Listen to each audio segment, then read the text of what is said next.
Hi everybody, this is Miss Madeline and today I'm at the James John School Garden. It is April, so it is no longer winter. What season is it? It's springtime, and in spring it's a wonderful time of year to get outside, hear the birds chirping, see the flowers blooming, and it's the month when we celebrate Earth Day. This year, Earth Day is on April 22nd, and it's a great opportunity to appreciate Mother Nature, maybe get out and do some neighborhood cleanup, learn how to conserve water. There's lots of different ways you can appreciate our Earth on Earth Day. Today, we are going to learn about the bees and why they are so important to our garden and to the Earth. We are going to be scientists and go on an Earth Day pollination walk, looking for flowers and insects who work together in our garden. Before we get started, I wanted to share with you our sign language word of the month, which is flower. So in American Sign Language, this is how you sign flower. Put your fingers together like this, touch it to either nostril, like you're smelling a flower. Now you try it. Flower. Have you been noticing flowers blooming in your neighborhood? I've been noticing a lot of daffodils. Here are some pansies, buttercups blooming in the garden. You might also notice some insects like bees and butterflies hanging out around the flowers. Do you know how bees and butterflies help our garden? Well, if you remember last month, we talked about how plants need a few things in order to live, like soil, sun, water, and air. They also sometimes need help with pollination. So sometimes animals, like certain insects, will bring pollen from one flower to another, and this helps the flowers be able to make seeds to start the plant life cycle all over again. Just like friends do, the pollinators and the flowers help each other out. The pollinators will come and sip nectar, which is that sweet syrupy stuff inside of a flower, and in return they help carry the pollen that rubs off on their bodies from flower to flower.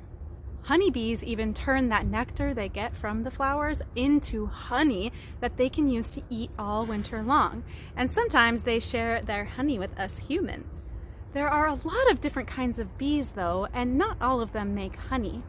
Here are some bees who live here in Portland. Here's the honeybee that we talked about, but there's also a bee called the tickle bee. And there's mason bees, carpenter bees, and the super cute and fuzzy bumblebees. Sometimes people can feel nervous around bees because some of them do sting, but it's really important to remember when you see a bee just to stay calm, take a breath, and observe the bee. Because if you start freaking out and waving your arms everywhere, that bee's probably going to get scared. So if you stay calm, the bee will stay calm. And remember, our number one rule in the garden is to be kind to all living things. And that includes the bees, especially because they're so helpful. Our plants could not complete their life cycle without them. So I'm going to do a quick practice and pretend that there's a bee in these flowers behind me. All I need to do is stay still, like a statue, stay calm, and maybe I can even look closely at the bee and notice its wings, notice its antenna, and just get curious about the bee rather than getting all freaked out. So we saw on our bee guide that there's this bee called the mason bee. Have you ever heard of a mason bee before? Well, I wanted to introduce you to the mason bee today because it's a really cool bee that is actually a super duper helpful pollinator, even better than those honeybees. Mason bees are usually bluish black and very fuzzy. They're sometimes even mistaken for a fly. But thanks to their fuzzy bodies, they do a really good job carrying pollen from flower to flower. So sometimes people will put them in an orchard where they grow fruit just to make sure all of those fruit blossoms, like apple blossoms, are all pollinated and will turn into fruits. Here's a picture of a mason bee all covered in pollen. See how fuzzy and how much pollen sticks to its body? That's what makes it so good at bringing that pollen from flower to flower. I actually have with me today some mason bee cocoons to show you. Mason bee babies are born in the summertime. They spend the fall and winter inside their cocoons waiting for the first signs of spring so they can come out and start pollinating the flowers and drinking their nectar. What I have today are adult mason bees still inside their cocoon, and as soon as they're warmed up enough, they will start to break their way out and fly away to find some flowers. I just put these cocoons up close to my ear and I can actually hear some of them chewing on their cocoons, trying to get out, so they're almost ready to come out and fly around.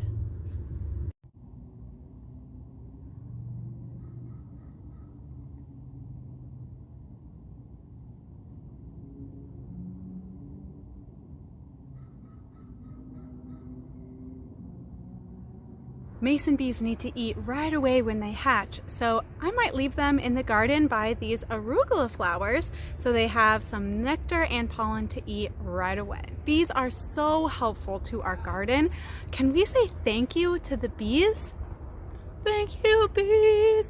We can use our bodies to practice being bees and learn the difference between honeybees and mason bees. So get ready to use your imagination and become a bee. I am going to turn you magically into a bee. Ready? 3, 2, 1. Buzz! Now you're a bee. So first we're going to be a honeybee. Honeybees flap their wings really fast. So let's start by flapping our wings. And then when we go to collect pollen, we go into a flower, we're going to shake our bodies, get all that nectar, get pollen on our bodies, and then honeybees, what they do is they clean the pollen off their bodies and put it into a little sack on their back legs. So let's practice flying and cleaning our bodies, cleaning that pollen off. Now we are going to be mason bees. So we're going to start by flapping our wings just like the honeybees do, but mason bees have fuzzy bodies that they use to just roll around in the pollen like a little puppy dog rolling around. So why don't you practice rolling inside of a flower, getting that pollen all over you, and then they don't even rub their pollen off their bodies. They just fly to the next flower. Fly, fly, fly, and roll around in the flower, getting all covered in pollen. Look, you can see how much pollen they get on their bodies from rolling around. Good job! Now, next time you see a bee, maybe you can recognize it as either a honeybee or a mason bee. Now, for your activity today, you are going to go on a pollinator walk, looking around your neighborhood or your backyard for some flowers, and pretend you are a pollinator visiting each flower. So notice those bright colors, notice the smells, and try to see the world through the eyes of our pollinator friends, the bees. I'm going to take a walk around the garden and take another look at the flowers blooming here, and maybe even pretend to be a pollinator myself.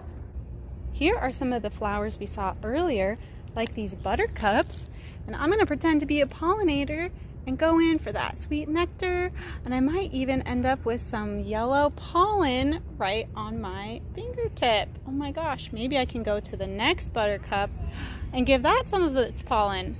Oh my gosh, I am helpful, just like a bee. Over here we have some flowers getting ready to bloom. These are tulip buds. So soon we'll have more flowers blooming in the garden. Ooh, look, I found some daffodils.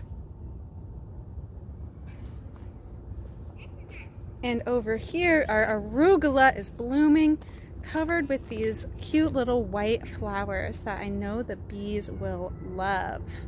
You can see the pollen in the middle there.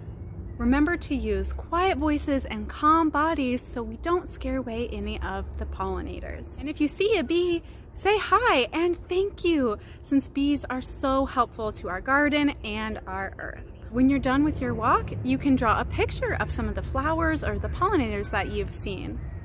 Thank you for joining me today to learn about the flowers, pollinators, and especially the bees.